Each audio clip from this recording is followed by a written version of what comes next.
जे खिलाफ़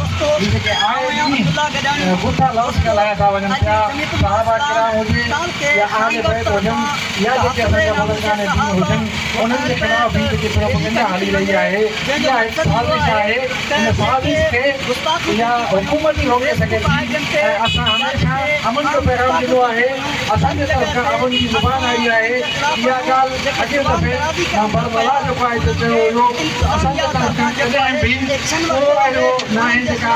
असांजे तरफ़ खां बदनामी थी हुजे या के ॻाल्हि ॻाल्हाया विया हुजनि हमेशह जाहिरनि खां इहे लफ़्ज़ आहिनि असां इंतिज़ामिया खां मुतालबो था कयूं जॾहिं मां इस्लाम जा कारकुन हमेशह पुरअमन रहिया आहिनि ऐं उन्हनि खे पुरअमन रहण ॾिनो वञे तव्हां मजबूर कंदो त हू जेको आहे पंहिंजे एहतिजाज जे दायरे खे वसी कंदा ऐं हिन एहतिजाजी रैली खां पोइ बि जेकॾहिं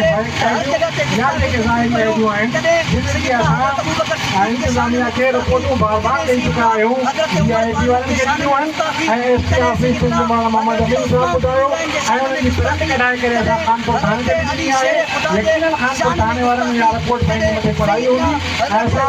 उन इंतिज़ामिया खां वरी मुतालबो था कयूं त महिरबानी करे इन कानून खे जेको आहे अपनायो वञे ऐं उन्हनि माण्हुनि खे सख़्त खां सख़्त सज़ा ॾिनी वञे ऐं असांखे इन वधीक एक्शन खणण ते मजबूर न कयो वञे जेकॾहिं असांजो अॻियो जेको अमल हूंदो उन ते वधीक जेको आहे असां रद्द अमल ॾींदासीं ऐं शदीद असांजा इन खां वधीक मुज़ाहिरा हूंदा थी सघे थो पोइ असां जेको फ़ैसिलो कयोसीं तव्हां उन असांजे जमात खे रोके न सघंदो तव्हांजा रोड रस्ता असांजे जमात खे मापे न सघंदा इंशाअल्लाह ताला असांखे उमेद आहे त तव्हां एक्शन खणंदो जेकॾहिं एक्शन न थियो त छा तव्हां अॻियां फ़ैसिले जमात लाइ तव्हां ॿुध में कयो दोस्त जेकॾहिं असांखे हिते खानपुर में विहिणो पवे त तव्हां खानपुर में वेंदो या जेकॾहिं असांखे रोड ब्लॉक करणा पवनि तव्हां सां गॾु हूंदो या जेकॾहिं एस पी ऑफिस जो दर खड़काइणो पवे छा तव्हां सां हूंदो उमेद आहे त असां